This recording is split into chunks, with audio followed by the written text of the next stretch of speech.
AITUC, సిఐటీయూసీ కార్మిక సంఘాలు, వామపక్షాలు, రైతు అనుబంధ సంఘాల ఆధ్వర్యంలో ఈ నెల 10వ తేదీన దేశవ్యాప్తంగా కార్మిక, కర్షక, రైతు, ఉద్యోగ, ఉపాధ్యాయ రంగాల్లో సమస్యలు పరిష్కారం చేయాలని డిమాండ్ చేస్తూ జైల్ భరో కార్యక్రమానికి పిలుపునిచ్చినట్లు ఆశా వర్కర్ల యూనియన్ రాష్ట్ర అధ్యక్షుడు గుంటి వేణుగోపాల్ పిలుపునిచ్చారు. రాష్ట్ర వ్యాప్తంగా ఉన్న ఆశా కార్యకర్తలు ఏఐటీయూసీ నాయకత్వంతో కలిసి ఉమ్మడి కార్యక్రమంలో పాల్గొని జయప్రదం చేయాలని కోరారు.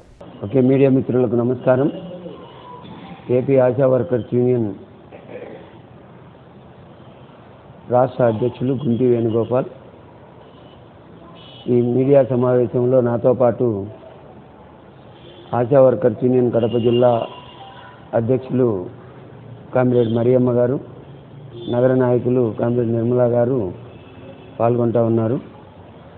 ఈ మీడియా సమావేశం యొక్క ముఖ్య ఉద్దేశం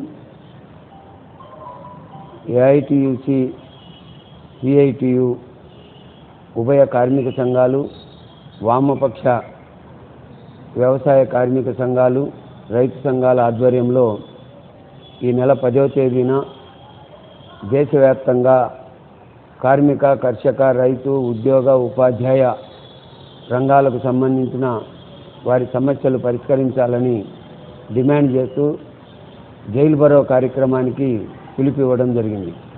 ఈ పిలుపులో భాగంగా రాష్ట్ర వ్యాప్తంగా ఉన్నటువంటి ఆశా కార్యకర్తలు ఆయా జిల్లాల ఏఐటీయూసీ నాయకత్వంతో కలిసి ఉమ్మడి కార్యక్రమంలో పాల్గొని జయప్రదం చేయాలని చెప్పేసి పిలుపునిస్తూ ఉన్నాం. అలాగే ఏఐటీయూసీ రాష్ట్ర సమితి ఆగస్టు 18వ తేదీన కాంట్రాక్ట్ అవుట్సోర్సింగ్ కార్మికులను పర్మనెంట్ చేయాలని, అలాగే స్కీమ్ వర్కర్లైన ఆశా, అంగన్వాడీ, మధ్యాహ్న భోజన కార్మికులను కనీస వేతనాలు అమలు చేసి 26,000 రూపాయలు వేతనం ఇవ్వాలని, ఉద్యోగ భద్రత కల్పించాలని, జాతీయ సెలవులు, పండగ సెలవులు, మెటర్నిటీ సెలవులు, వేతనముతో కూడినటువంటి సెలవులు అన్నీ మెడికల్ సెలవులు ఇవ్వాలని చెప్పేసి డిమాండ్ చేస్తూ ఆందోళన కార్యక్రమానికి పిలిపివ్వడం జరిగింది. రాష్ట్ర వ్యాప్తంగా అన్ని జిల్లా కలెక్టరేట్ల ఎదుట ఆందోళన నిర్వహిస్తూ ఉన్నాం. ఈ ఆందోళనలో ఆశా కార్యకర్తలు కూడా పెద్ద ఎత్తున పాల్గొని జయప్రదం చేయాలని పిలుపునిస్తూ ఉన్నాం. రాష్ట్ర ప్రభుత్వం ఏర్పాటయ్యి దాదాపుగా 2.5 సంవత్సర కాలం పూర్తయినప్పటికీ కూడా ఇంతవరకు కార్మికులకు సంబంధించినటువంటి ఏ ఒక్క సమస్య పరిష్కారం చేయకుండా నిర్లక్ష్యం వహిస్తున్నటువంటి పరిస్థితి ఇవాళ రాష్ట్రంలో మనం చూస్తూ ఉన్నాం. ఇవాళ రాష్ట్ర కూటమి ప్రభుత్వం ఇచ్చినటువంటి వాగ్దానాలు ఏవి కూడా అమలు చేయకుండా కార్మికులకు తీవ్రమైనటువంటి ద్రోహాన్ని తలపెడతా ఉన్నాయి.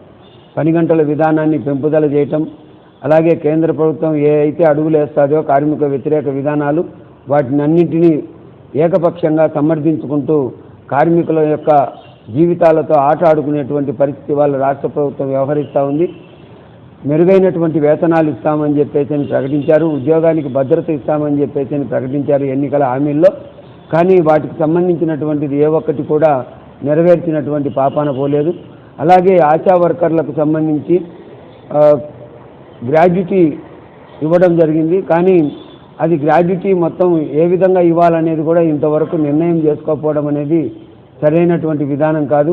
అది ఒక ఆశా వర్కర్ కానీ ఎప్పుడైనా కానీ ఉద్యోగ విరమణ చేసినా, లేదంటే మధ్యంతరంగా ఉద్యోగాన్ని వదులుకున్నా, లేకపోతే చనిపోయినా వారందరికీ కూడా గ్రాడ్యుటీ మొత్తం పూర్తిగా వాళ్లకు చెల్లించాల్సినటువంటి అవసరం ఉంది. కానీ రాష్ట్ర ప్రభుత్వం ఇచ్చినటువంటి విధానాల్లో దాదాపుగా వారు చేసినటువంటి సర్వీసుకు వచ్చేటువంటి ప్రతిఫలానికి ఏమాత్రం పొంతం లేనటువంటి పరిస్థితి గ్రాడ్యుటీలో కొనసాగుతూ ఉంది. అందుకోసమనేసి ఎవరైనా కానీ ఆశా వర్కర్ రిటైర్మెంట్ అయినా, చనిపోయినా, వాలంటరీ రిటైర్మెంట్ అయి తీసుకుపోయినా, సాధించుకున్నా కానీ వారికి ఆ మొత్తం చెల్లించాలని చెప్పేసి మేము డిమాండ్ చేస్తూ ఉన్నాం. మెటర్నిటీ సెలవులు కూడా ఎక్కడికక్కడ ఇవ్వకుండా ఆశా కార్యకర్తలను చాలా ఇబ్బంది పెడతా ఉన్నారు. వాటికి సంబంధించి కూడా ప్రభుత్వం ఆలోచన చేసి అన్ని వైద్య ఆరోగ్య శాఖ అధికారులకు ఇన్స్ట్రక్షన్స్ ఇవ్వాలని చెప్పేసి డిమాండ్ చేస్తూ ఉన్నాం. అట్లాగే ఆశా కార్యకర్తలతో పాకీ పని చేయించుకుంటూ ఉన్నారు. అన్ని సంబంధం లేనటువంటి పనులన్నీ ఆశా కార్యకర్తలకు చేస్తూ ఉన్నారు. వాళ్ళని బలవంత పెట్టి ఆ పనులు చేయాలని చెప్పేసి చెబుతూ ఉన్నారు. అలాగే ఆశా కార్యకర్తలు గల్ల సేకరణ చేయాలంటున్నారు, ఎన్సీడీ చేయాలంటున్నారు. ఒక్కొక్క జిల్లాలో ఒక్కొక్క విధానం డిఎంఎన్హెచ్ఓలు అమలు చేస్తూ ఉన్నారు. దీనివల్ల ఆశా కార్యకర్తలు చాలా తీవ్రమైనటువంటి ఇబ్బందులు ఎదుర్కొంటూ ఉన్నారు. చేయకూడని పనులు ఏవైతే ఉన్నాయో అవి చేస్తేనే జీతాలు ఇస్తామని చెప్పేసి జీతాలు రాస్తామని చెప్పేసి అధికారులు బెదిరిస్తూ ఉన్నారు. అందుకోసం అనేసి ఆశా కార్యకర్తలకు సంబంధించినటువంటి పనులు మాత్రమే జాబ్ చార్ట్ ప్రకారం నిర్వహించాలి. జాబ్ చార్ట్లో లేనటువంటి పనులన్నింటినీ చేపించడం అనేది అధికారులు మానుకోవాలని చెప్పేసి విజ్ఞప్తి చేస్తూ ఉన్నాం. ఈ నెల 18వ తేదీ అన్ని జిల్లా కలెక్టర్ కార్యాలయాల ఎదుట ఆశా, అంగన్వాడీ, మధ్యాహ్న భోజనము, ఐకేపీ, ఆయాలు, స్కూల్ వాచ్మెన్లు అందరిది కార్మికులకు సంబంధించినటువంటి స్కీమ్ వర్కర్లు అయినటువంటి వారందరినీ పర్మనెంట్ చేయాలని, కాంట్రాక్ట్ అవుట్సోర్సింగ్ కార్మికులందరినీ పర్మనెంట్ చేయాలని జరుగుతున్నటువంటి ఆందోళనలో జిల్లాలో ఉన్నటువంటి రాష్ట్ర వ్యాప్తంగా ఉన్నటువంటి ఆశా కార్యకర్తలు ఆయా జిల్లా కలెక్టరేట్ల ఎదుట ఆందోళన జయప్రదం చేయాలని చెప్పేసి AP ASHA workers union Andhra Pradesh రాష్ట్ర సమితి పిలుపునిస్తూ ఉంది.